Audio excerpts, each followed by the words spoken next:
So good evening, everyone.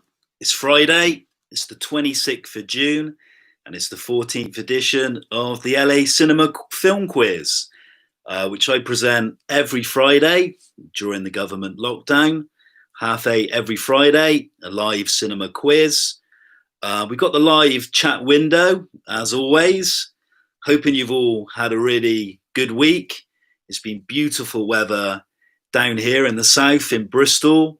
A couple of scorching days, sat in the garden, dipping my feet in the paddling pool with the two young kids. It's been very nice indeed. So if you're online, I see we've got a couple of people subscribed and logged in at the moment. Please introduce yourselves and thanks for coming on board. If you've not played the quiz before, let me know. If you're one of the regulars as well, introduce yourselves. And thanks again for taking part. Most importantly, I hope you enjoy tonight's quiz. The duration of the film quiz is normally around 90 minutes approx. The answers will be revealed at the end of the quiz. And the only thing I ask is not to put the answers in the chat window so everyone can see them. We're at LA Cinema.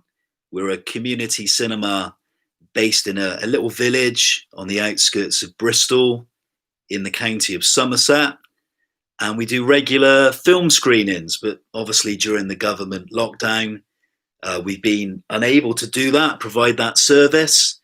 So for the last 14 weeks, we've been running the live film quiz as an alternative, which has been great. I've really enjoyed it. I hope you have too. And I hope you enjoy tonight's quiz, which is slightly different to last week's. The last 2 weeks we picked a decade. 2 weeks ago we did the 1980s. Last week was the 1990s.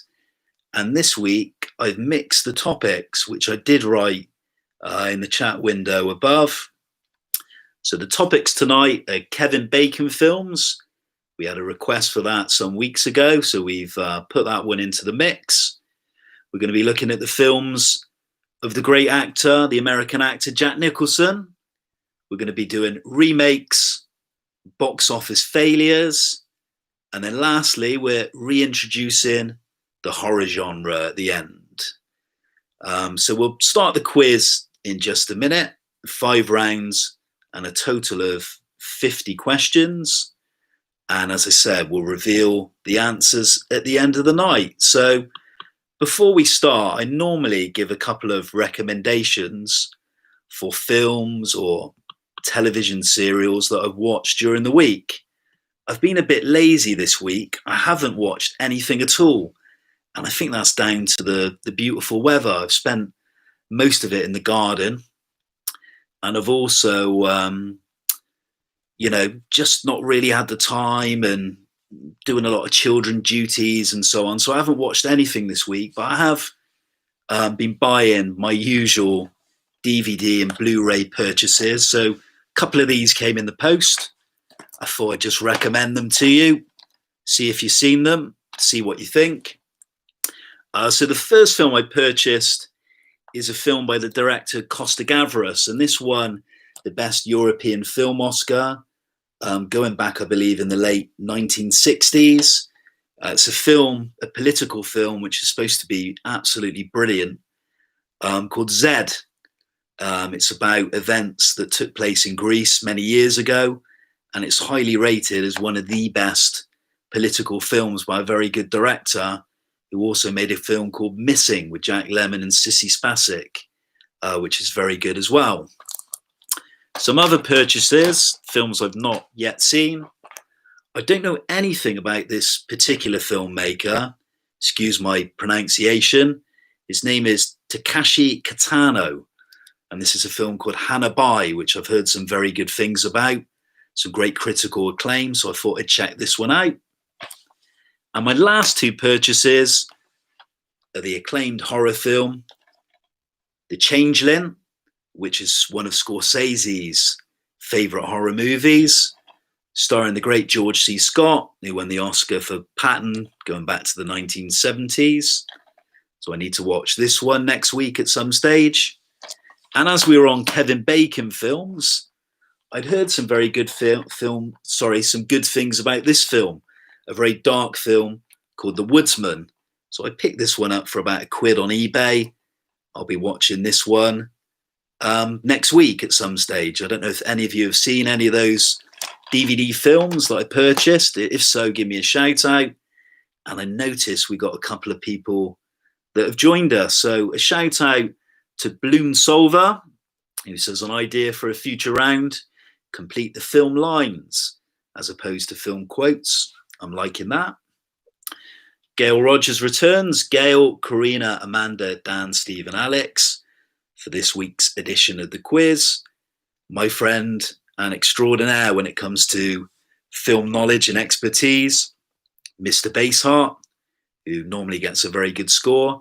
Andy Rowles, Family Rowles back. Thank you very much. Rob Delaney back from last week. Good evening. Kieran Nicholson and Philip Rowles. Evening, James from Mr. Harlequin. Thank you again for returning.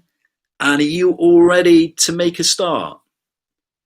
So we'll move on to firstly round number 1, which would be 10 questions. So somebody, and they might be playing tonight, has asked for weeks for us to throw into the mix a Kevin Bacon round. So this is 10 questions on Kevin Bacon films. And somebody mentioned tonight that there's quite a good Kevin Bacon game where you can take the name of any actor or actress, and within 6 moves or less, you'll be able to connect them to a film that he's made with that particular actor or actress. The Kevin Bacon connection or something along those lines. Anyway, so you ready for some Kevin Bacon film-related questions? Let's go with the first one. Question number 1. Okay, so number 1, Kevin Bacon. I want you to name Kevin Bacon's debut film performance. It's a 1978 comedy where Bacon plays the character Chip Diller, and it co-stars John Belushi, Karen Allen, and Tom Hulce. That's question number 1. Kevin Bacon. Been around in film industry for a long time, but question 1 was name Kevin Bacon's debut film performance.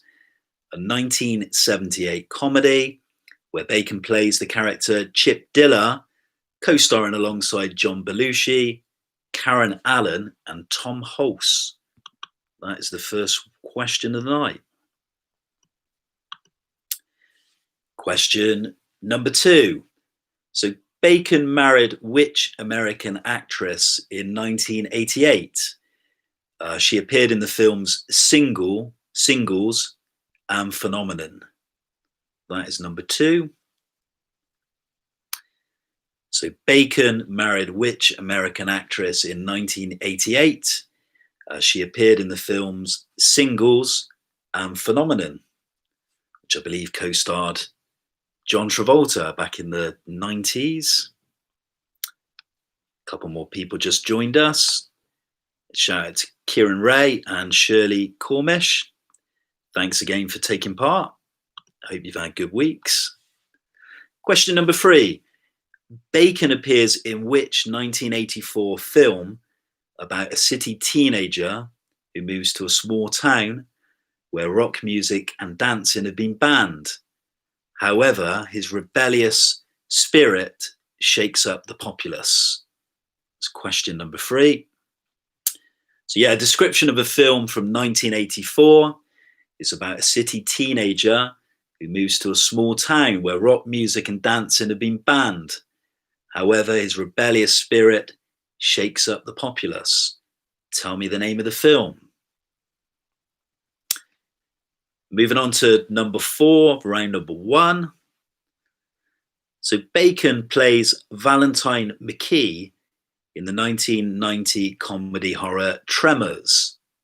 But name the actor he co-stars alongside who plays the character Earl Bass.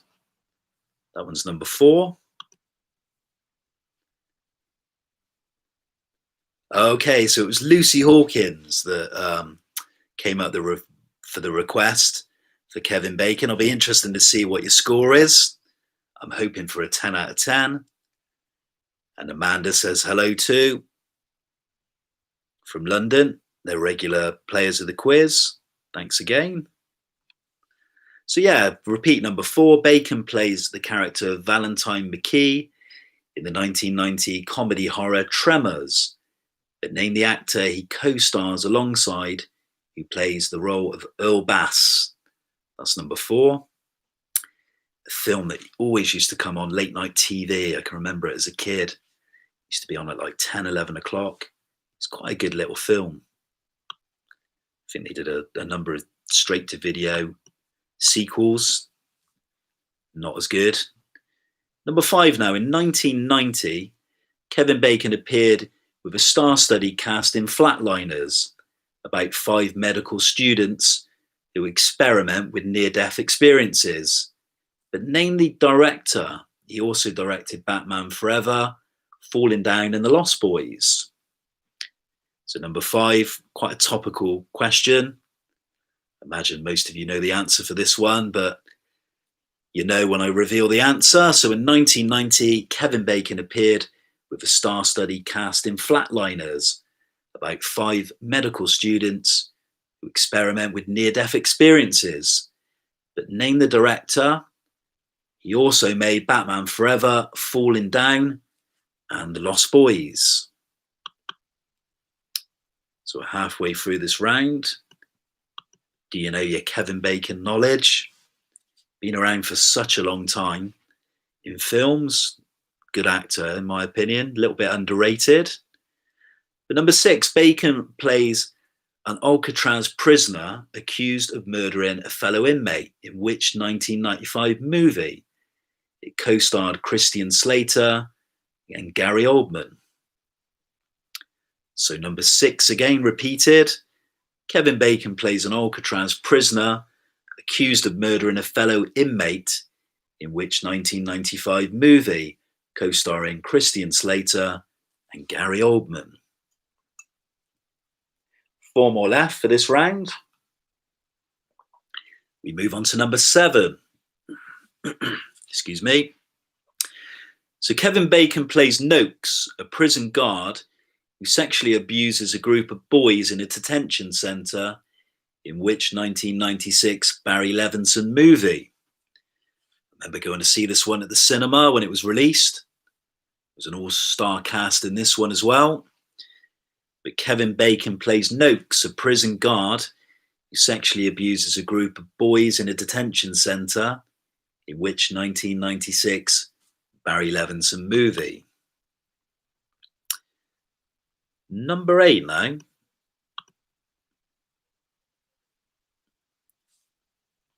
Okay, so from 2012 onwards, Bacon appeared in a major advertising campaign for which telecommunications company based on the 6 Degrees concept and his various film roles.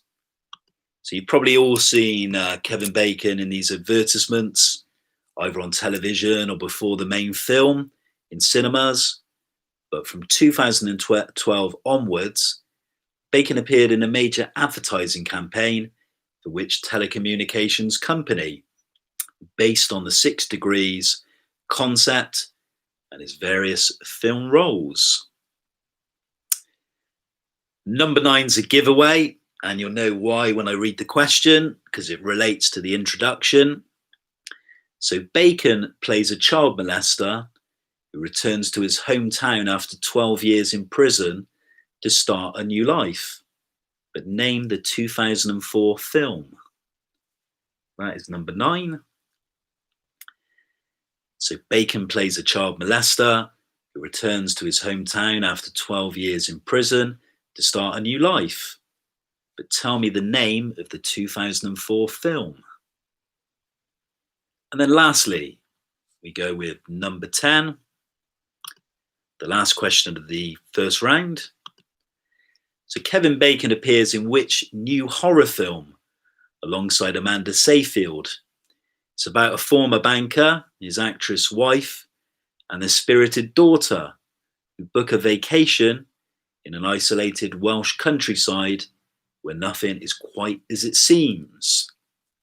So this is a reasonably new release, Kevin Bacon film, of course, and it's a new horror film alongside Amanda Seyfried. It's about a former banker whose actress wife and a spirited daughter, they book a vacation in an isolated Welsh countryside where nothing is quite as it seems. But tell me the name of this new Kevin Bacon title, which is a horror film. So that's all 10 questions for round number 1. Any questions you need repeating at all for this one? And let me know how you got on. Did you enjoy your Kevin Bacon questions? Did you squat up on this one? And any confidence with regard to scores on the board for this one? How did you fare with your Kevin Bacon films? Confident on scores? Did you get maybe an A+, an A- on this one? Or maybe bottom of the class, a D-? How did you feel with your Kevin Bacon movies? So Andy Riles, the first, saying a 5. Mr. Baseheart, confident, maybe a 9, which would be a very good score for week number 14 of the film quiz. Rob Delaney saying a 7, and Kieran Nicholson going again with a match with a 7 as well. Anyone else get on well with this round? Lucy Hawkins, do you think you got a full house on this one? Rob saying not a Kevin Bacon fan. Roger Webster with Jack M, who's back. Good to see you back. A 4 possibly. And Mr. Harlequin, confident with a 7, but arguing about one question. Okay, so some arguments already, and it's only the beginning of the night. Okay, could be an 8. Okay, we'll move on to round number 2. You'll be glad to know there's no music clips tonight, so no music excerpts, just straight questions tonight. Somebody recommended last week box office failures or movie flops. I don't know who it was, I can't recall. So we're going to go with this, 10 questions on box office flops. And for me, I sometimes find the box office failures more interesting than the commercial successes, but that's just me. Number 1 now. So name the box office flop released in 1988 and directed by Terry Gilliam. It stars John Neville as he recounts his travels and fantastical experiences with a band of misfits. So a film from 1988, a box office failure directed by Terry Gilliam. It stars John Neville as he recounts his travels and experiences with a band of misfits. But what was the name of the film? Remember this one coming out of the cinema. I was only a young boy at the time. As Lucy declares a 7 for Kevin Bacon, a recommended round, likes the questions. Yeah, some good films in there. Number 2, a Michael Mann question now. So director Michael Mann's last film, released in 2015, was a box office failure. It stars Chris Hemsworth as a hacker who hunts a high-level cybercrime network from Chicago to Los Angeles to Hong Kong to Jakarta. But name the film. That is number 2.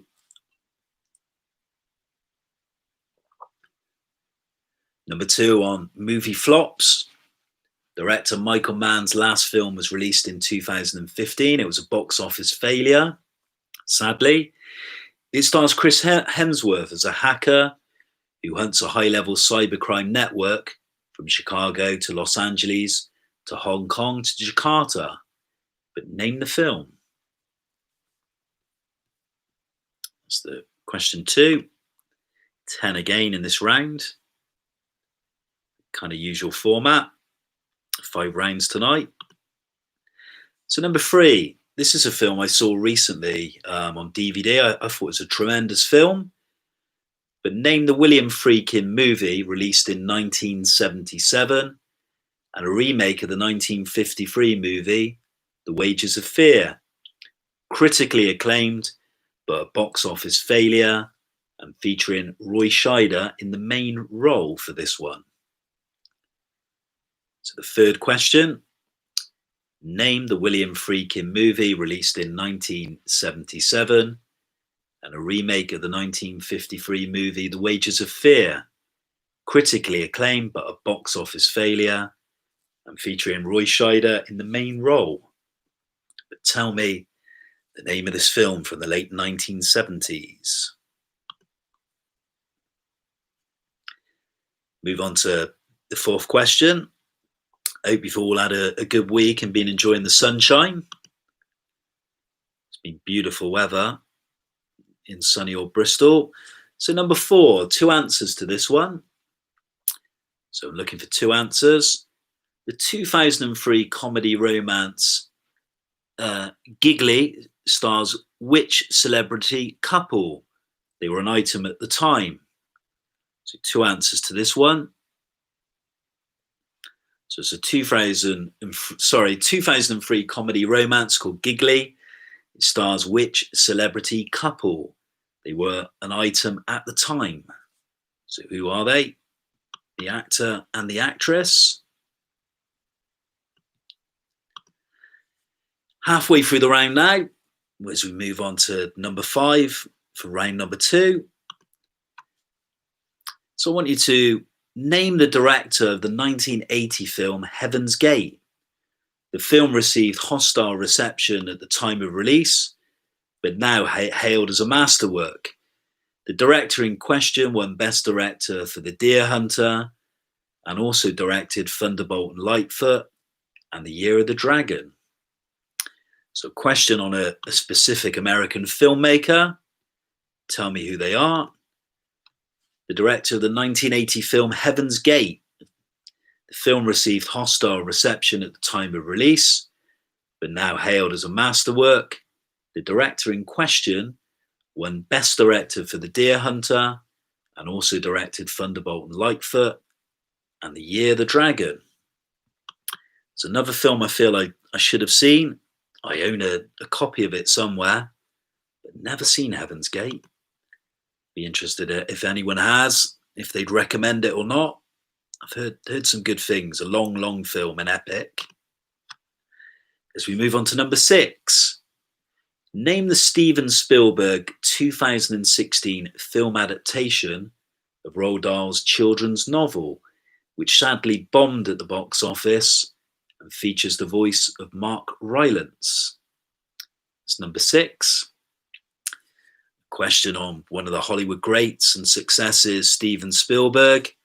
But this is a 2016 film adaptation of Roald Dahl's children's novel, which sadly bombed at the box office, and it features the voice of Mark Rylance. But tell me the name of the children's film. Number 7 now. Name the 2000 science fiction movie panned by the critics and starring John Travolta, only making $30 million on a $73 million budget. So a science fiction film, going back to the year 2000, it was panned by critics and it stars John Travolta. It only made $30 million at the box office on a $73 million budget. But tell me the name of this film. It's a massive box office and critical mess. Science fiction genre film. What was it called? Okay, so 3 more questions left. So number 8, The Postman is a 1997 box office disappointment about a nameless drifter who dons a bag of mail as he begins a quest to inspire hope to survivors living in a post-apocalyptic America. But name the Hollywood star and director. So yeah, it's 1 answer for this one. So The Postman is a 1997 box office failure about a nameless drifter who dons a bag of mail as he begins a quest to inspire hope to survivors living in a post-apocalyptic America. But can you name the Hollywood star and the director of the film? Someone who's cropped up a lot in previous quizzes, and some recommendations of some of his films. Number 9 now, slightly trickier one, this one. See how you get on with this one. So name the 2002 box office failure, which is a comedy fronted by Eddie Murphy and about a man's struggle to keep Luna nightclub out of the hands of the mafia. So number 9, we go from a science fiction drama to a comedy film, but name the 2002 box office failure, which is a comedy fronted by Eddie Murphy and about a man's struggle to keep Luna nightclub out of the hands of the mafia. And lastly, number 10, this is a film that I went to see a couple of years back. I went to see it at 10 o'clock on a weeknight. I remember the projector breaking down. I blame Mr. Baseheart for that. And I remember falling asleep in this film because I thought it was atrocious. But here's the question. Name the 2018 box office failure set in a post-apocalyptic world where cities ride on wheels and consume each other to survive. I think they had a series of films planned for this, which was scrapped because it was a box office disaster. But name the 2018 box office failure set in a post-apocalyptic world where cities ride on wheels and consume each other to survive. So 10 questions done. Round number 2, box office disasters. Was this a disaster of a round for yourselves, or maybe was this one a success? How did you get on with those 10 questions? Pretty much mainly on modern films for that one, 80s onwards to present day. Mr. Baysart saying not his fault.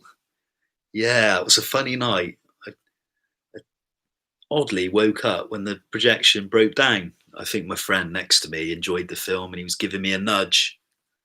How did you fare with your movie flops? Anyone confident that they got a full house? A 10 out of 10? Not optimistic, Gail Rogers. Difficult round for her. Going with a 5. Mr. Baysart confident, even though he broke that projector that night. With a 9. I wish he'd not put the film back on, to be honest. I would have been quite happy walking out and losing my 10 quid. 7 maybe for Kieran Nicholson. Lucy Hawkins, who recommended Kevin Bacon, with a 5. And Andy Rao saying not so good for this one, with a 3. We'll move on to round number 3 shortly. Before we do, what are people's thoughts on the news that the government have lifted restrictions on cinemas to start operating from July? All the major cinema chains have made an announcement that they're going to operate with social distancing and PPE measures in early July. The cinema chain that I work for have said that during the early days they'll be showing movie classics at £5 a ticket. I don't think they've introduced the schedule of films yet, as they await the big films, the new Chris Nolan, Tenet and Mulan. What are your thoughts? Are you happy to go back to cinemas and watch films, even though this virus hasn't been eradicated? How do you feel about cinemas reoperating?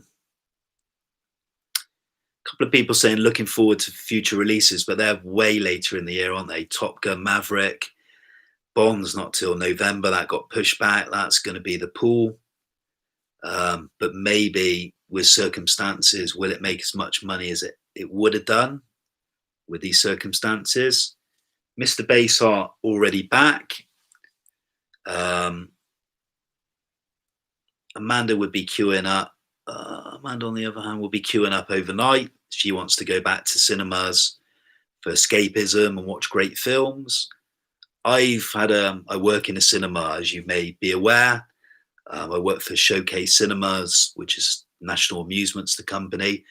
I'm still being furloughed because my son is only going back to school 2 days. My wife and myself both work. I work 5 days. My wife works 3, so it's a complicated situation at the moment. So if I'm not going back to work, I can't really go back to the cinema, can I? But how do people feel? Are they looking forward to some of these big releases? How do you feel about going back to the cinema? Will it put you off, all these perspex screens, not being able to purchase foods, hanging around in cinema lobbies full of queues of people? Is there a bit of fear? I don't know. Killers of the Flower Moon, I'm definitely looking forward. I don't think that'll be out till next year. De Niro and DiCaprio. De Niro back on song with The Irishman. Yeah, so cinema's back in early July as we will stop waffling and we'll move on to round number 3. 10 questions on movie remakes for this one. See how you get on. Round number 3. So question number 1. Can you name the American actor who plays Norman Bates in Gus Van Sant's remake of Alfred Hitchcock's Psycho, which was released in 1998? See if anyone else has commented on cinema's reopening. Rob Delaney for the last round saying a 7 as his score. Some people saying a lot of fear with the return of going. But drive-in cinemas, yeah, there's been a lot made of drive-ins. I see a few companies cropping up on social media, marketing and advertising films. I've never been to a drive-in, so I'd be curious, interested.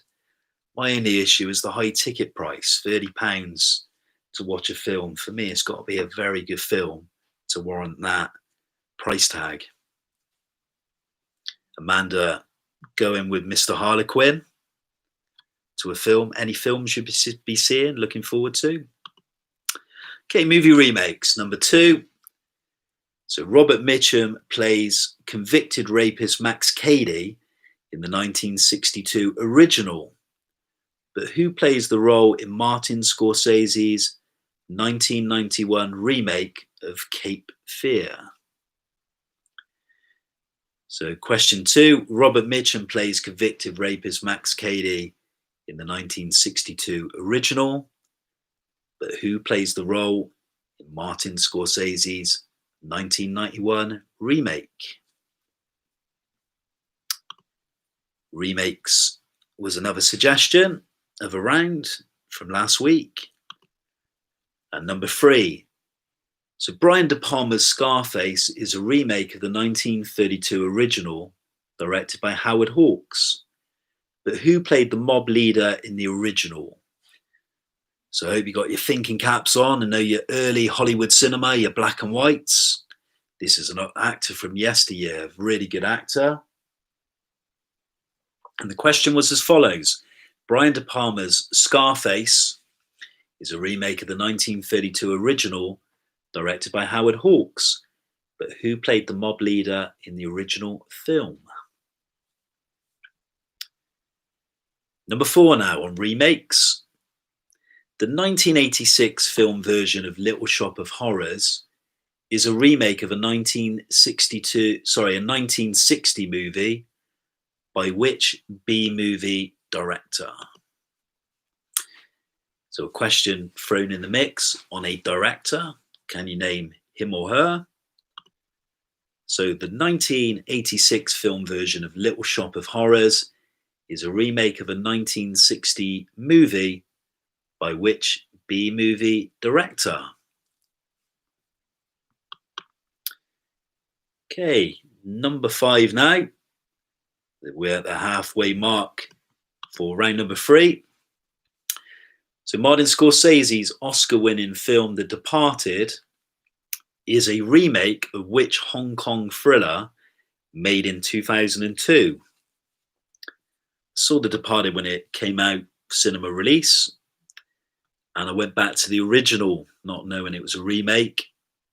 The original film is very, very good, worth seeing. It's a trilogy, I think. So Martin Scorsese's Oscar-winning film, The Departed, is a remake of which Hong Kong thriller made in 2002? Number 6 now, remakes. Excuse me.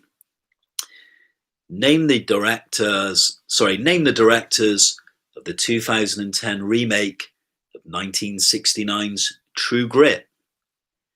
So a Western, but tell me the name of the directors of the 2010 remake of 1969's original True Grit.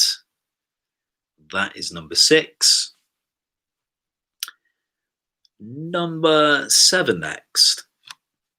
Name the actor who plays vampire Jerry Dandridge in the 2011 remake of Fright Night.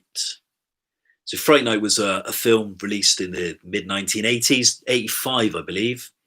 Imagine most of you've seen it. They did a remake in 2011. But who plays the vampire character Jerry Dandridge in the remake? That is number 7. Number 8, we go back to the past. Do you know your classic Hollywood cinema? Because number 8, British director Alfred Hitchcock made the same film twice. The original was released in 1934 with Peter Lorre, and the remake in 1956 with James Stewart and Doris Day. But name the film. That's question number 8. So British director Alfred Hitchcock made the same film twice. The original was released in 1934 with Peter Lorre, and the remake in 1956 with James Stewart and Doris Day. But tell me the name of the film.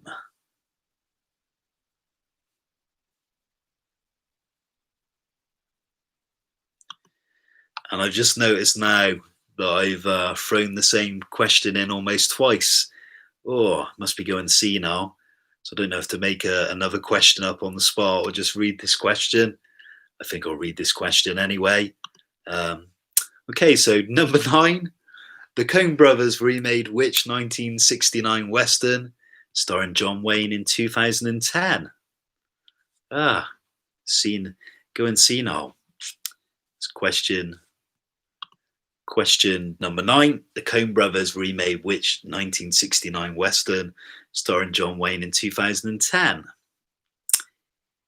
And then lastly, number 10, the final question. So the original version was released in 1989 and the remake arrived in cinemas last year. Based on a Stephen King novel, the film is about an ancient burial ground with the power to raise the dead. But tell me the name of the movie. For number 10, on your movie remakes. Okay, so the original version was released in 1989. And the remake arrived in cinemas last year. It's based on a Stephen King novel. The film is about an ancient burial ground with the power to raise the dead. But can you tell me the name of the film for this one? The last question of the round. So it's movie remakes, this one. How did you get on with your remakes? Are you a fan of films that are remade? Or not so much a fan? I must admit, I'm not really a big fan of remakes. There's not many remakes that I've seen that I particularly enjoyed compared to the originals.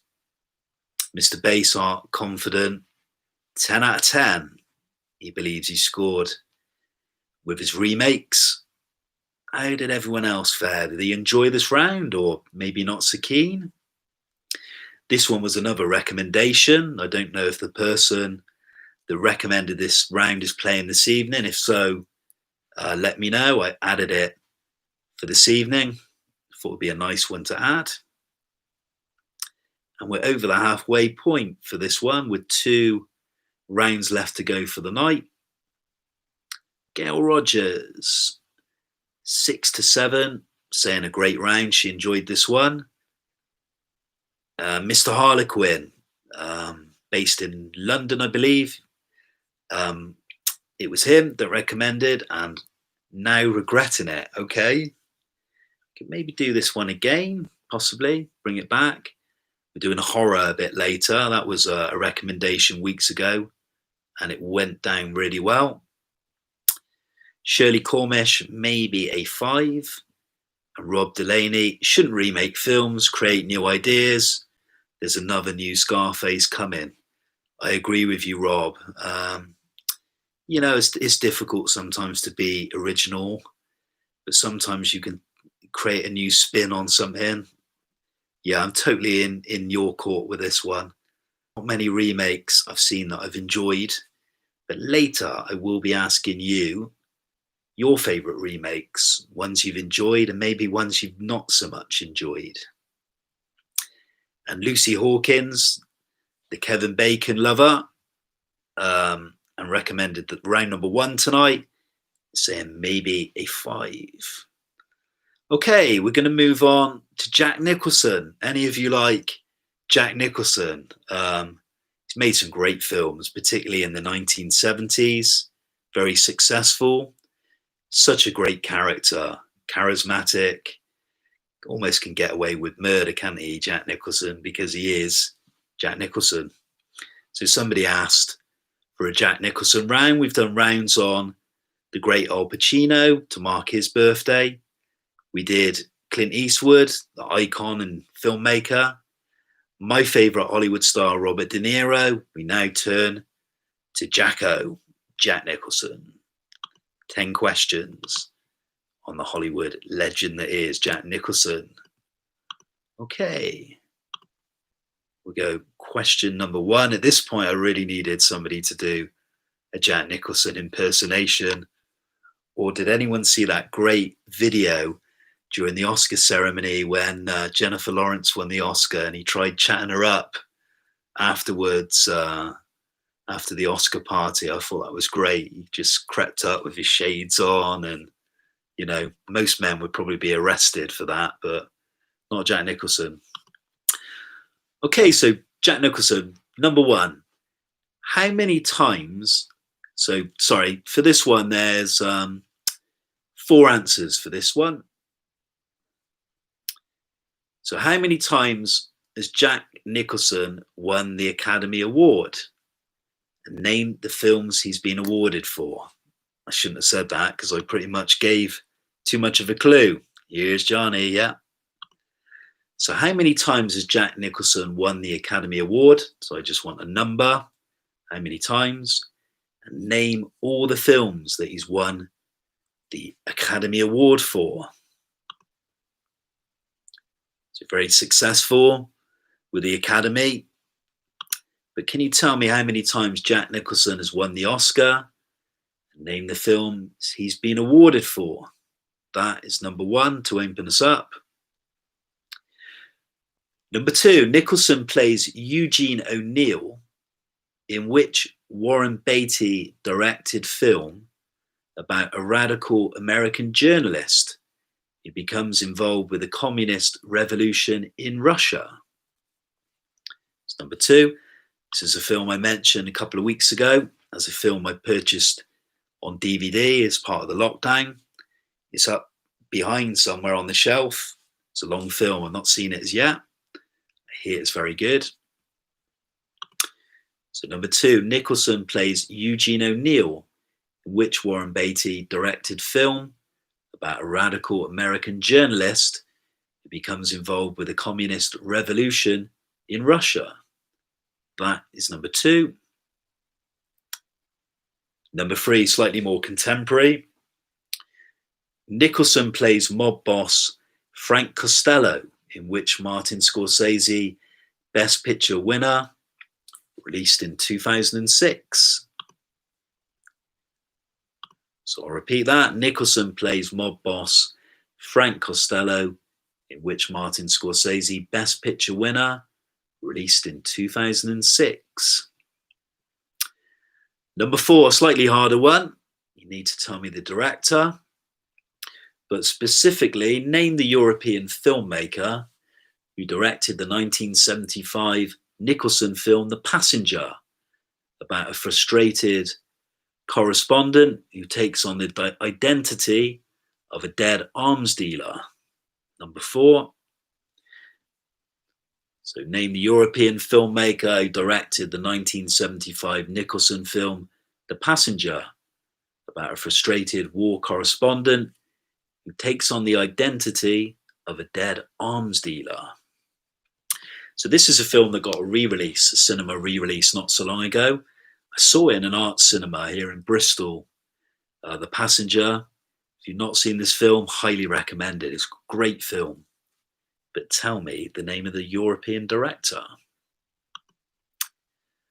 Okay, moving on to 5. Okay, so Nicholson has worked with director Bob Rafelson on 5 occasions, but name all 5 films. So 5 answers, obviously, for this one. Nicholson has worked with director Bob Rafelson on 5 occasions, but can you name all 5 films? So director and star collaborating on 5 films, but can you name them? Number 6. Name the character Nicholson plays in Roman Polanski's neo-noir detective movie Chinatown. So number 6. Name the character Jack Nicholson plays in Roman Polanski's neo-noir detective movie Chinatown. So one of the iconic films from the 1970s. I still think it's Polanski's best film, to be honest. Incredible film.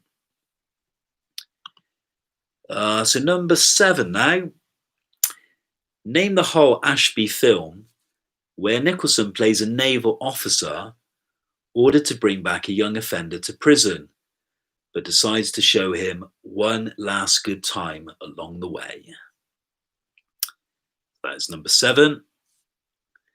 Name the Hall Ashby film where Nicholson plays a naval officer ordered to bring back a young offender to prison, but decides to show him one last good time along the way.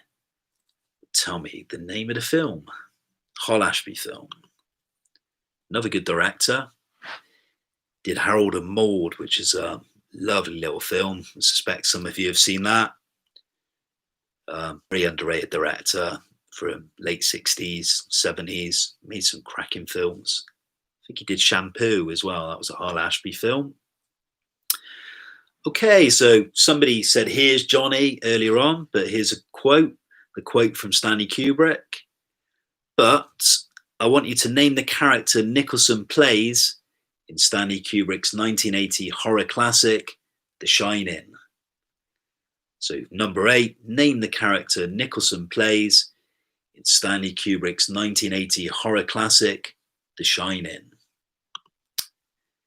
Couple more to go in the round. There had to be a question on probably my favourite director, the late Stanley Kubrick. And number 9, Nicholson directed a sequel to Chinatown, which was released in 1990. Name the film. So number 9 again. As we come to the end of this round, round number 4, Nicholson directed a sequel to Chinatown, which was released in 1990. Name the film. And lastly, question again from the same decade, the 1990s, Jack Nicholson related. Number 10, Nicholson co-stars alongside which female actress in Mike Nichols' 1994 movie Wolf? Don't know if any of you remember this one. I remember seeing this as a VHS rental back in the day. Nicholson co-stars alongside which female actress in Mike Nichols' 1994 movie Wolf? That is the 10th question. How did you all get on with this round? Any big Jack Nicholson fans out there? how did you fare with your Jack Nicholson questions? As I said at the beginning of the round, I think in the 70s he went for a peak, like many of those great actors, your De Niro's, your Pacinos, your Gene Hackmans, of really making some brilliant films in that particular decade. Such a character, and he flamboyant. Not many characters around today. He certainly is one of them. Eccentric, funny, just feels real, doesn't he? Genuine. What you see is what you get. Kind of like that. Any scores then? Love Jack Nicholson. Not so keen on directors. Tough round, Mr. Baseheart saying, but thinks he maybe scored a 9. Gail Rogers declaring a 7. Really tricky. Loves Jack Nicholson, but not that knowledgeable about his films. And Kieran Nicholson puts the thumbs up and saying a 9. Any other scores? Not great, but love Jack Nicholson. Best performance for you, Lucy Hawkins in Milos Forman's One Flew Over the Cuckoo's Nest, another film from the 1970s. Love the 1970s Hollywood films. I think it's one of my favourite decades. We'll move on in just a bit to round number 5. We brought the horror genre back into play. Some of you loved the horror round we did a few weeks back, so we're going to be doing that. And then after the horror round, the 10 questions, I'm going to be asking you your favourite remakes, the remakes you didn't like, and I'll also be asking you your favourite Jack Nicholson films, and also announcement about future quizzes. We had a LA Cinema meeting. It was on Wednesday. It was a strange meeting because we did it in one of the volunteers' gardens, socially distanced, of course. We had glasses of wine, beer, and so on. We ended up chatting more about other things than the community cinema. It kind of went veered off in different areas. But yeah, I'll tell you about the suggestions for the quiz. But more importantly, I'd like to hear your opinions. That's what matters, not what we think. The people that have taken part in the quiz and supported it. Shirley Cormish says a 5 for the Jack Nicholson round. Everybody ready for your horror? We could turn off the lights for this one, maybe. Get into the mood. Get some darkness. Scare it up a little bit. And hopefully my young lad won't enter the room again. Hopefully he's upstairs in bed. That was a little bit of a calamity. I don't know if you saw that last week. My young boy, around about halfway through the quiz, crept into the room and said he wasn't tired, wasn't going to bed. And why was the TV on? He said. I played that back to a few people and they thought it was tremendous. It was just a shame he didn't come on a camera. Rob Delaney declaring an 8 or a 9. And the second best Joker to Heath Ledger. Not going with Joaquin Phoenix then. Minnie James streaking into fame. I think it would have been good if he'd have peered into the camera. I think that would have added a bit more comedy. So I've played him back the video and he thought it was funny. Okay, so 5 horror films. Number 1 on your horrors. Last round, 10 questions. Number 1, name the villain who escapes from a mental hospital and returns to the town of Haddonfield to Halloween films. So the Halloween franchise of horror films, really popular, but name the villain who escapes from a mental hospital and returns to the town of Haddonfield to kill again in the Halloween films. That's question number 1, question 41 for tonight. As we go with the last 9 questions to wrap up. Okay, so director now. Name the director of the original Texas Chainsaw Massacre film released in 1974. So question number 2, Name the director of the original Texas Chainsaw Massacre film released in 1974. The next one, number 3. I want you to tell me the name.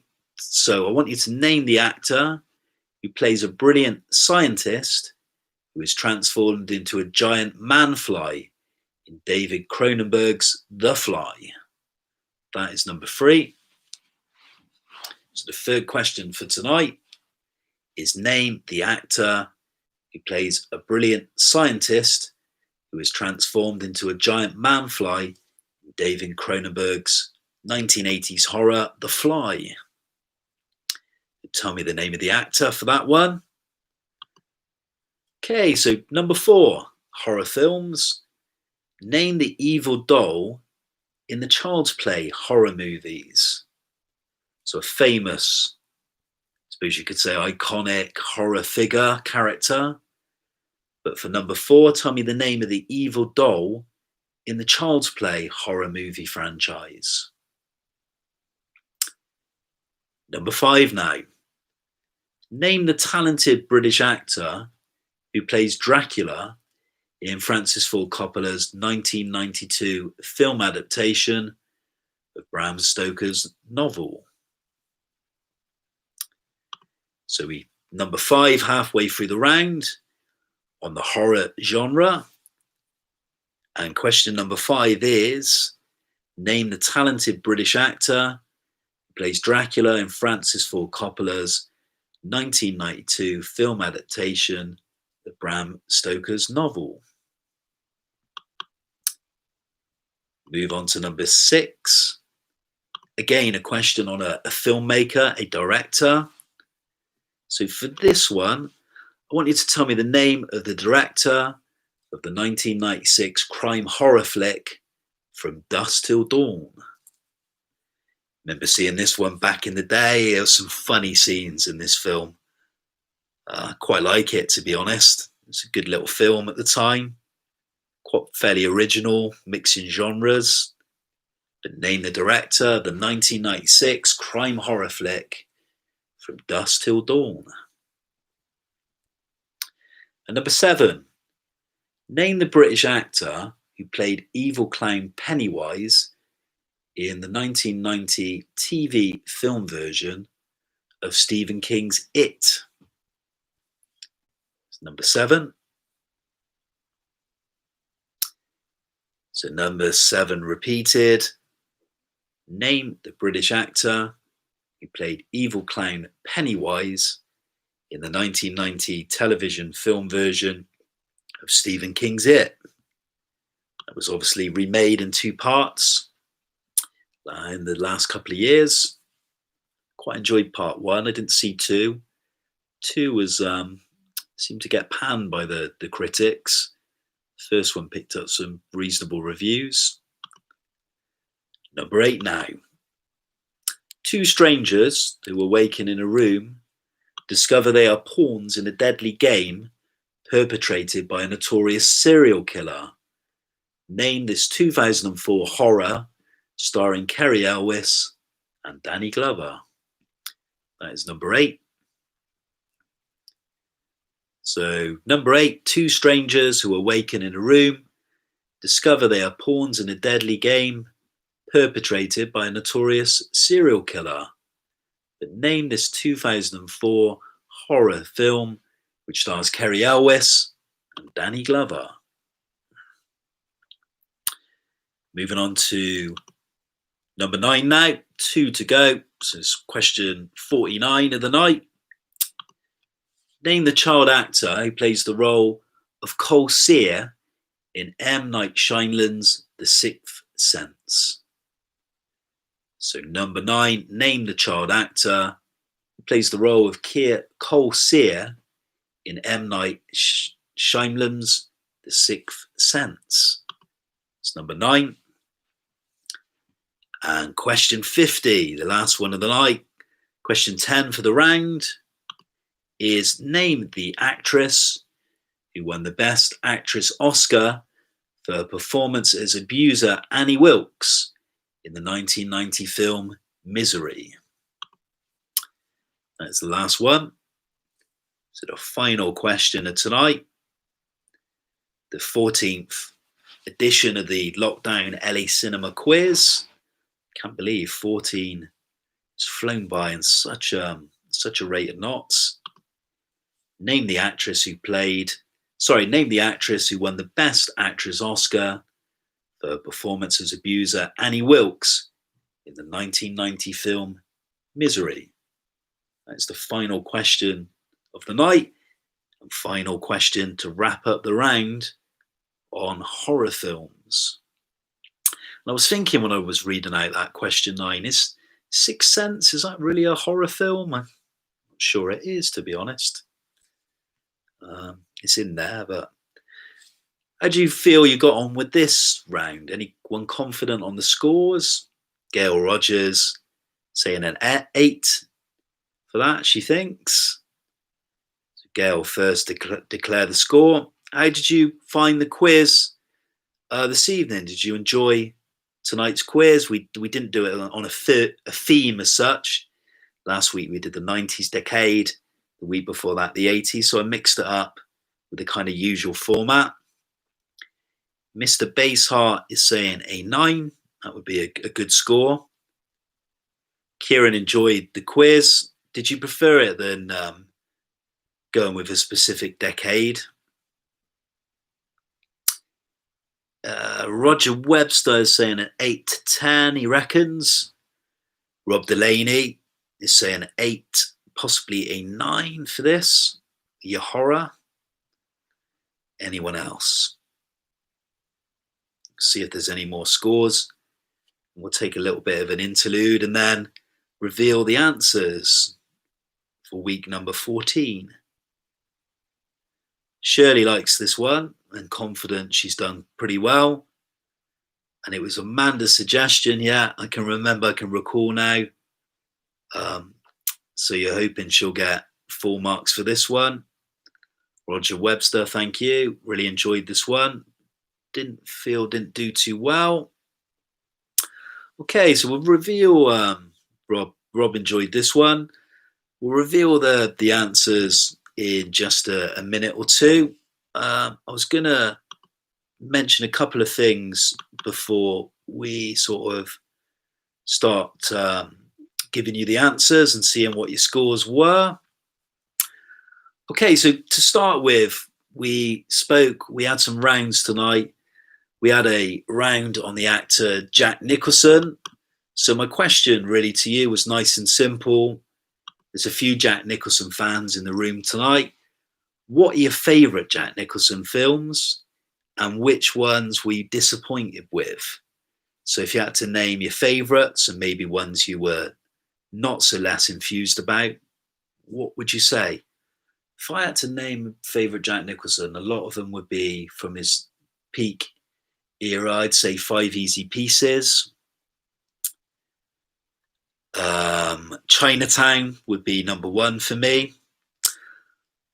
I enjoyed a film he did. It's not one of his best, but it's got a great cast called The Last Tycoon with Robert De Niro. It's a bit of a lesser known one he did in the 70s.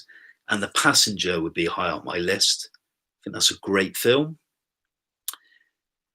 Favourite film, Chinatown. I totally agree. I think Roman Polanski, a good director though he is, I don't think he's ever topped that film. Like Ridley Scott with Blade Runner, I think Polanski's best film by far is Chinatown. A Few Good Men, yeah, a lot of people like this film. I've never seen it. Easy Rider, Mr. Harlequin was disappointed with. An iconic film from the 60s with Peter Fonda.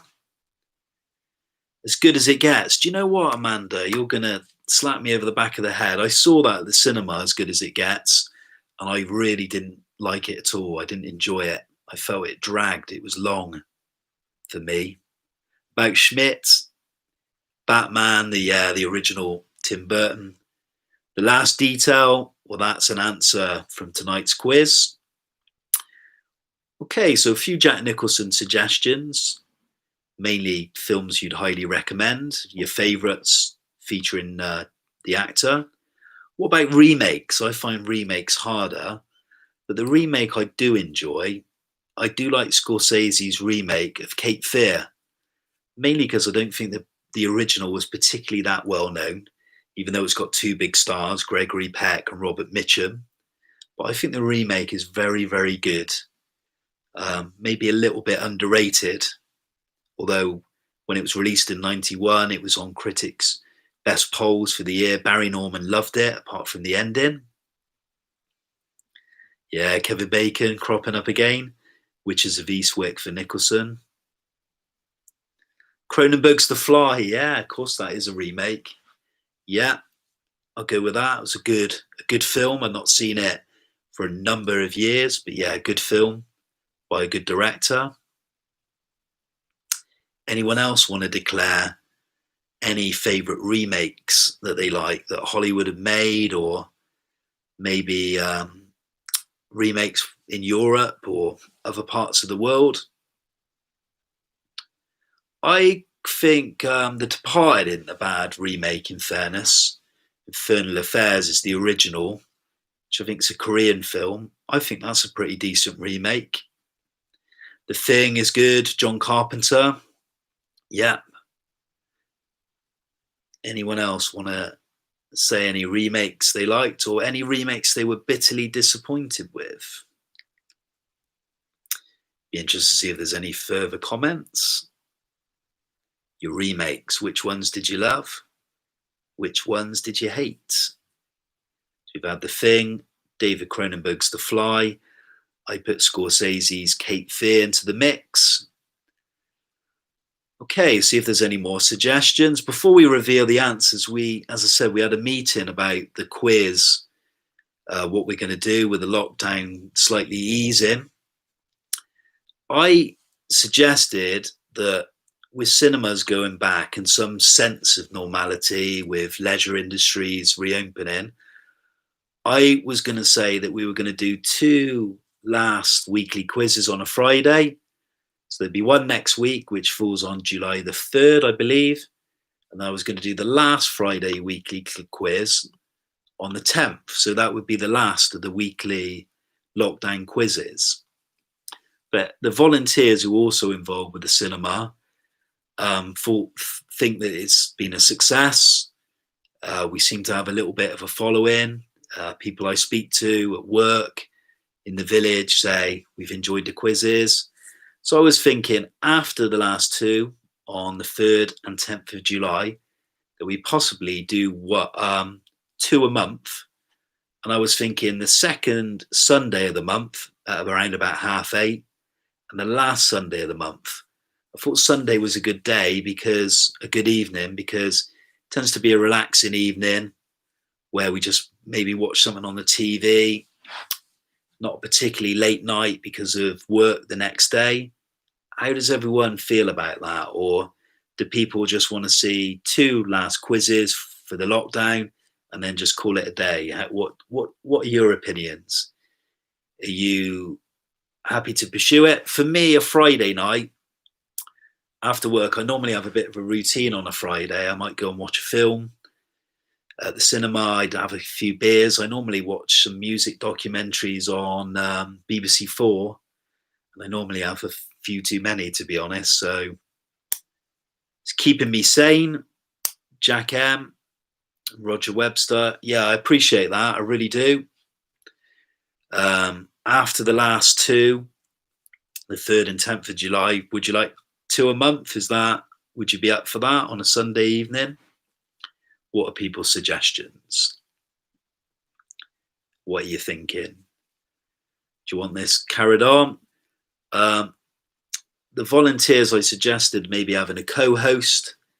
Nobody was that particularly keen. If there's anyone based in Bristol, would you want to co-host it with me? I'm more than willing. A friend of mine who comes on here, Jamie, who goes by the name of Pixel Bites, he said he'd be up for co-hosting, but maybe us doing a specific year. So we choose a year like 1987, but we offer a variety of questions. So it could be film questions from 1987, retro game releases in that year, entertainment, TV, but we'd also discuss it as well. So we'd have a little bit of a debate around it, which I thought was quite a nice idea. Philip Rao saying Sunday is good. Wouldn't want to see it go. The Fridays. Oh, I appreciate that. Friday's good. Second week in a row, enjoyed it. Does anyone object with Sunday? Do you think Sunday's a good day? After the 10th, I think the first one would fall on August the 1st. 2 a month is great. Can we stick to Fridays possibly? Andy Rowles lives in LA. I didn't know that. Okay.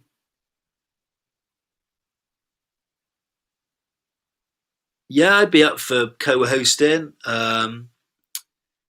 We could almost do it in a different location when it's safe to do so. I don't know how it works from different laptops. I'd have to look into the tech on that. Sunday's good. Yeah, obviously will be 2 more to go on the 3rd and the 10th. We can talk about it, discuss it a bit more then. Lucy saying Sunday's fine. Thank you. Okay, so you ready for the answers then for tonight? So what we today, I'm losing track of time, 26th of June, Friday again, of course. It was the 14th edition of the quiz during the lockdown. I can't believe it's 14 weeks. A lot of people saying prefer Fridays.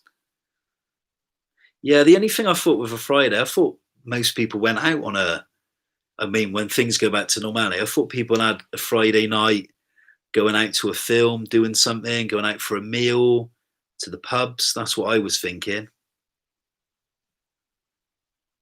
Roger Webster, I'm in LA. We should meet up.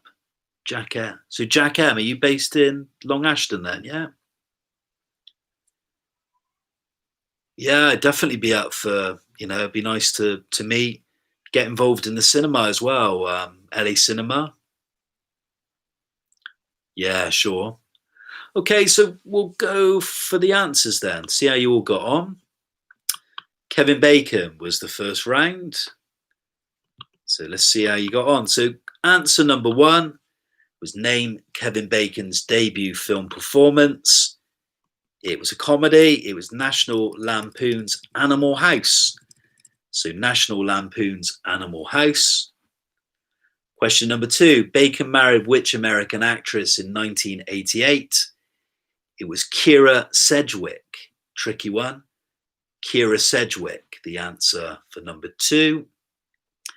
Give a description of a 1984 film about a small town where rock music and dancing had been banned. It was Footloose. I'd imagine you all got that one. Number 3 is Footloose. Number 4 was who co-stars alongside Kevin Bacon, playing the character of Earl Bass in Tremors. The actor is Fred Ward. So Fred Ward, answer number 4. Number 5, who directed the 1990 film Flatliners with a star-studded cast? It was Joel Schumacher, who died last week. The director who made Batman Forever, Falling Down, The Lost Boys. Phone Booth was another one, a good film. Very successful Hollywood director. Joel Schumacher, number 5. Number 6. Okay, so Bacon plays Alcatraz prisoner, accused of murdering fellow inmate in which 95 film? With Christian Slater and Gary Oldman. It was Murder in the First. Good film, Matt. I remember seeing that on release. So Murder in the First, answer number 6. Sleepers was the answer to 7, where he plays Noakes, a prison guard who sexually abuses a group of boys in a detention centre. So Sleepers. The company, the advertising campaign, you've seen the adverts on TV, is EE, the mobile network. So EE, answer number 8. Number 9, I mentioned it at the beginning. It was one of my DVD purchases. I've never seen it. I've heard it's a very brave and dark film. The answer to number 9 was The Woodsman. Number 9. And lastly, it was a new film release, a horror film, Kevin Bacon, with Amanda Seyfried. The film is You Should Have Left. So You Should Have Left. Answer number 10. What were your scores for your Kevin Bacon round then? How'd you get on with this one? Kevin Bacon was round number 1. It was a suggestion. Lucy Hawkins had been asking for it for weeks and weeks, hounding me, when are you going to do a Kevin Bacon round last week? So we did. Yeah. And send me an email. Yeah, please do. Or I'm on Facebook as well. If you're more than welcome to message me on that. I've got a Facebook profile, not a problem at all. So Roger Webster, a 4. Mr. Basart did well again with a 9. Andy Rouse, a 5. Gail with a good score of 8. Amanda, 8 out of 10 is very good. Kieran Nicholson, good again with a 7. And Lucy Hawkins, who suggested the round, did well, got a 7 for that one. So some good scores. You know your Kevin Bacon films. How did you get on with movie flops was round number 2. Here are the answers. So the Terry Gilliam 1988 film was The Adventures of Baron Munchausen. So The Adventures of Baron Munchausen, number 1. Number 2 was the Michael Mann film from 2015 with Chris Hemsworth. It was called Black Hat, which I've not seen. It didn't fare well at the box office at all. So Black Hat is the Michael Mann film. Number 3 is Sorcerer, the William Friedkin film, released in 1977. It's a remake of Wages of Fear, and it stars Roy Scheider. So Sorcerer, that's a really good film. Check that out. I got it on a Blu-ray. I do like William Friedkin as a director. Watch it. It's a good film. Sorcerer, number 3. Number 4, the acting pair who starred in Giggly, a terrible 2003 comedy romance. It was Ben Affleck and Jennifer Lopez. So Ben Affleck and J-Lo. Number 5, the director who made Heaven's Gate. He won the Academy Award for The Deer Hunter. It was Michael Cimino. So Michael Cimino, the late Michael Cimino, number 5. Number 6, the children or family film from Steven Spielberg. The adaptation was the BFG from Roald Dahl's popular novel. So the BFG, answer number 6. Answer number 7 is Battlefield Earth, that awful John Travolta 2000 science fiction film, panned by critics. It failed at the box office miserably. Never seen it, thank God. So Battlefield Earth. Kevin Costner was the director and star of The Postman. That was another box office disappointment. So Kevin Costner, number 8. Number 9, this was a trickier one. Pluto Nash is the comedy with Eddie Murphy from 2002, which was a box office failure. And the last one, the film, the 2018 box office failure, set in a post-apocalyptic world where cities ride on wheels and consume each other to survive. The film, the night I saw it, the projector broke down, was Mortal Engines.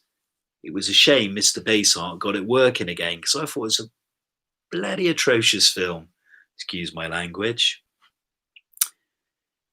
Okay, so how did everyone do with this round? How did you get on? So it's box office failures, a recommendation of a topic, a quiz topic from last week. What were your scores?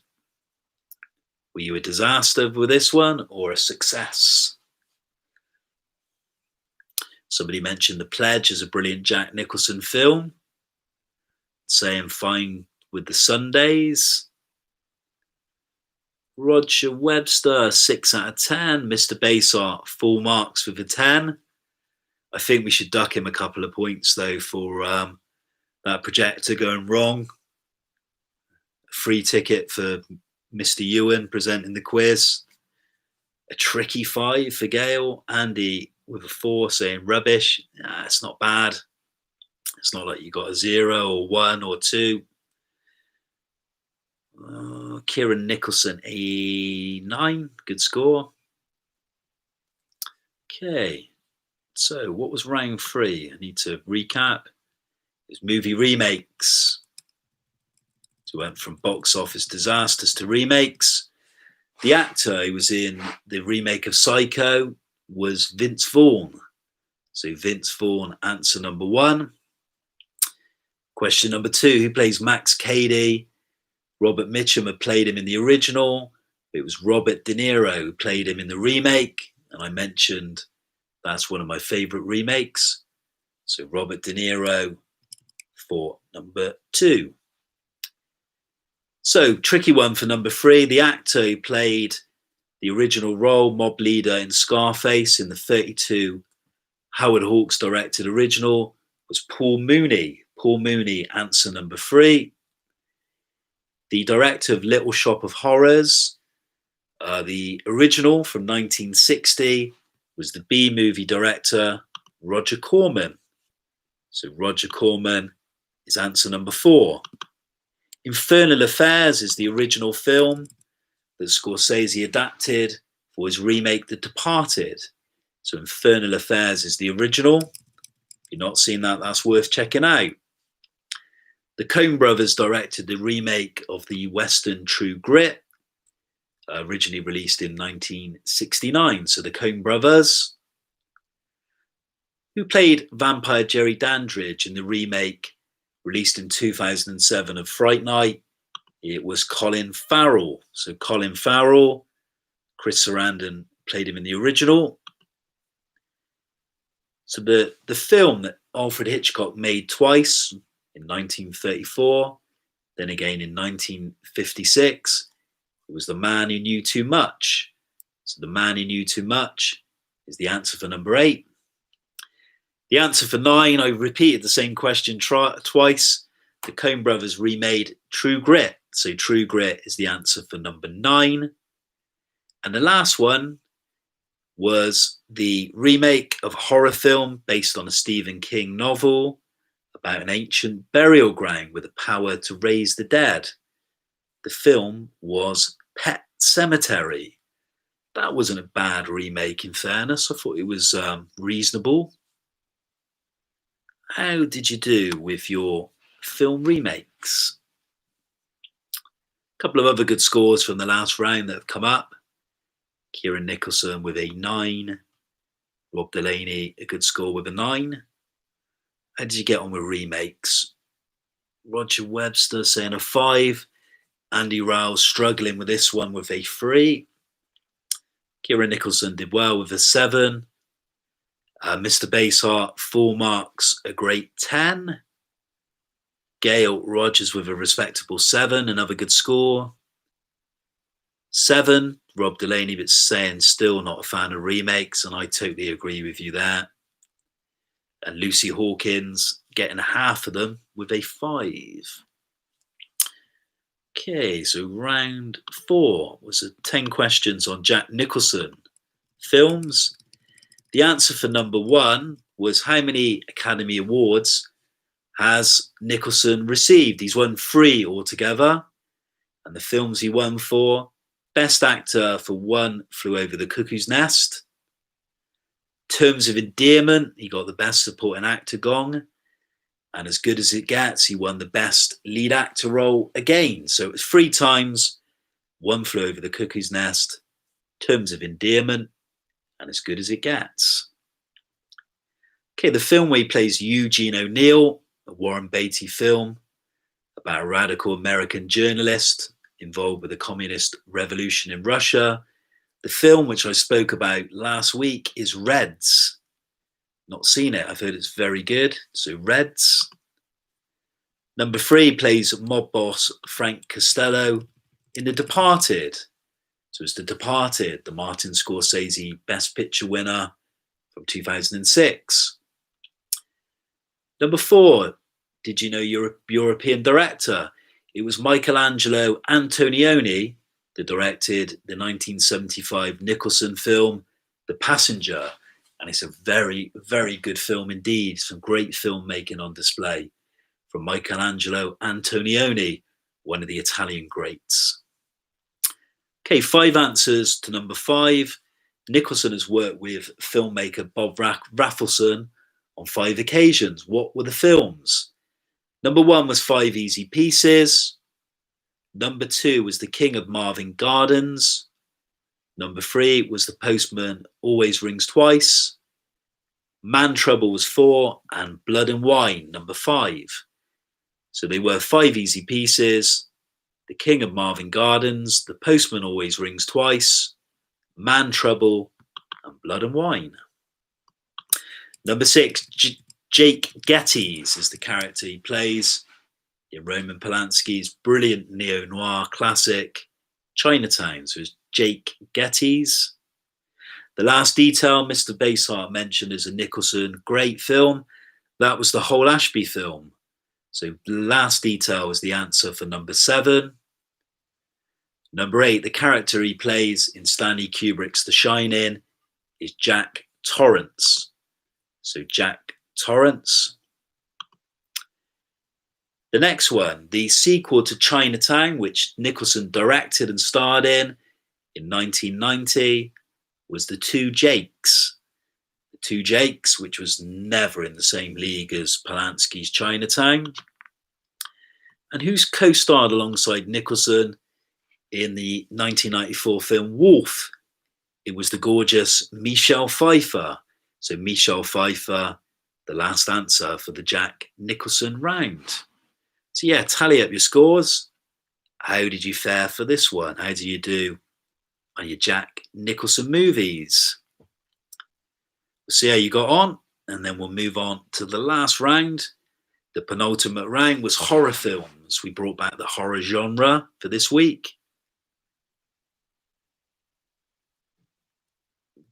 Sorry, Philip, do you want number 4 repeated, the answer, or are you saying you got 4 right for this one? How did everyone else fare on your Jack Nicholson movies? Gail did well with an 8.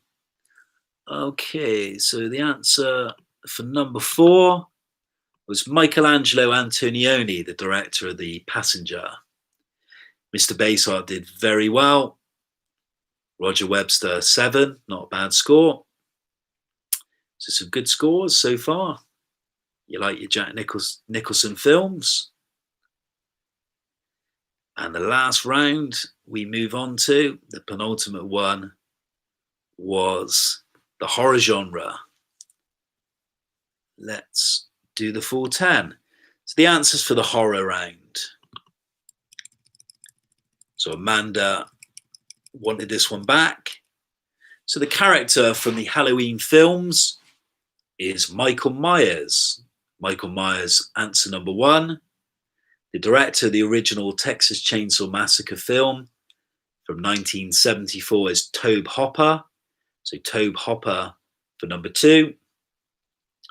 Jeff Goldblum is the actor who plays a brilliant scientist who's transformed into a giant man-fly in David Cronenberg's The Fly. So Jeff Goldblum. The evil doll in the Child's Play films is Chucky. So Chucky, number 4.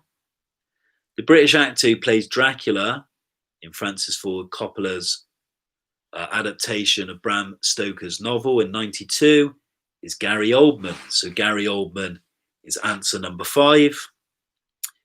Robert Rodriguez, friends with Quentin Tarantino, is the director of Dusk Till Dawn. So Robert Rodriguez, answer number 6. The British actor Tim Curry is the answer. He played Pennywise in the 1990 TV film adaptation of Stephen King's It. So Tim Curry is the answer for that one. Number 8, the film was Saw, 2004 horror, Kerry Elwes, who was famous for The Princess Bride and Lethal Weapons, Danny Glover. Number 9, the actor, child actor. He's not a child anymore. He's probably older than me. Haley Joel Osment was the actor. Haley Joel Osment for 9.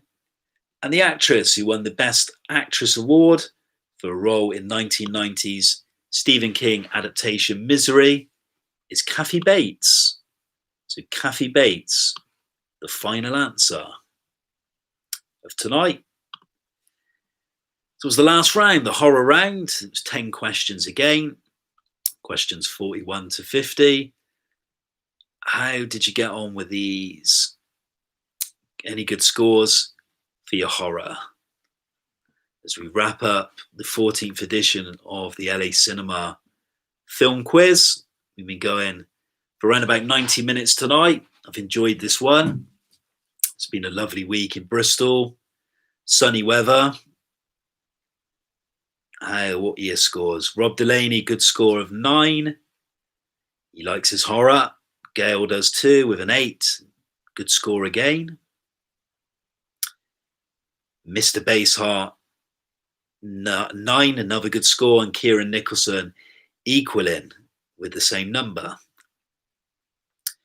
Roger Webster, 8 in the last round. Couldn't remember the name of the kid. I said Mr. Baseheart. Not so much of a kid anymore. The facial hair is now come through. I suppose he's probably in his 30s now, I would have thought. Shirley Cormish, a 7 for this one. That is a good score. Okay, so if you tally up your scores from rounds 1 to 5, what were your scores? How did you get on? Be interested to see what the scores are for this evening. And then we'll wrap up the end of the night. 30, not bad, Roger Webster, good score. 36 for Gail. Tim Curry should have known that. Enjoyed the quiz, thank you kindly. Amanda, full house, 10 out of 10 with Mr. Harlequin. Mr. Baseheart hits a half century and he hit it pretty quickly.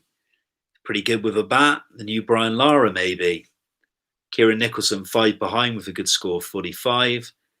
Andy Rouse, not happy with a 20. 20 not out. Any other scores?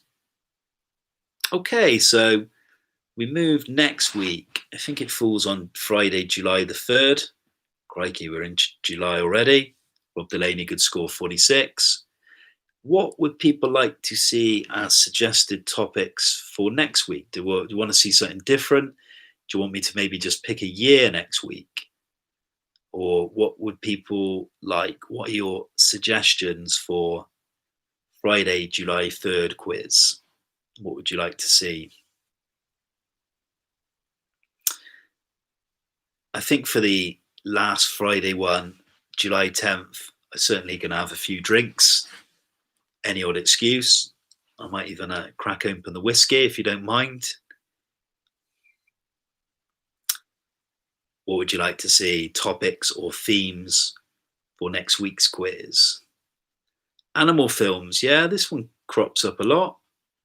Amanda Harris. Yeah, it's been suggested a few times. Tom Hanks films. That is a good suggestion. Always a popular movie star, and it seems a really nice guy. I must confess, I never liked Tom Hanks back in the day, but the more I see of him, the more he grows on me. I do like him a lot. I just like him as a person. He seems not egotistical. He doesn't seem up his own arse. He just seems a really down-to-earth guy. Harrison Ford films, good suggestion. Another big movie star. Something I know the answer to, yeah. Good answer. The Nouvelle Vague, yeah, the French New Wave. Back to the Future, that's an interesting one, yeah. Lucy Hawkins saying a 26 as a score, but enjoyed the night, which is good, thank you.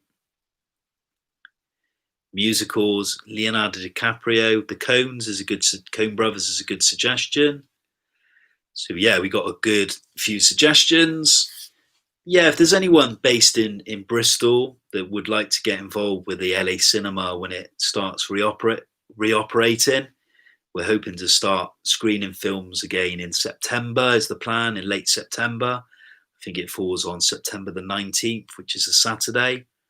But if you want to get involved in the film quiz in some way, just, I don't know, offering questions or being a co-host, get in touch. You can get in touch via emailing on YouTube if you're a subscriber. Thanks if you've subscribed.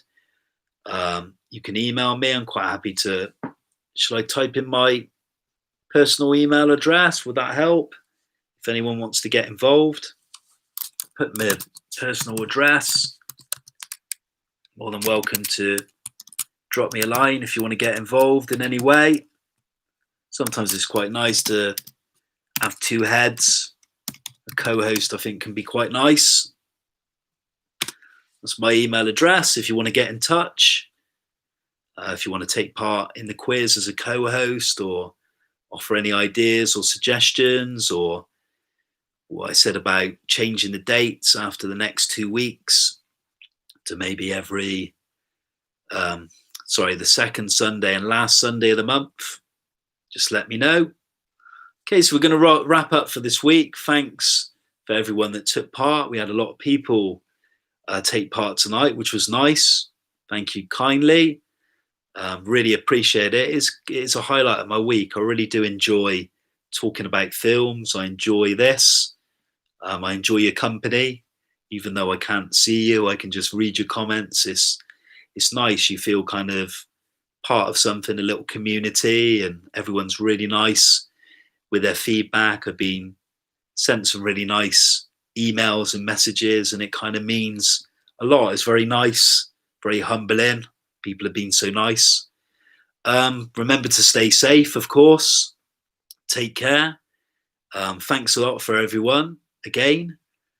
We run now into the weekend. Enjoy your weekend. Hopefully it'll be hot and sunny, we hope. And thanks a lot. Thanks for taking part. Look forward to hearing from you. Please leave any comments, suggestions, any feedback. And good night. I'll see you next week. I'll clap it. See you next week. Action. Good night. Enjoy your weekends.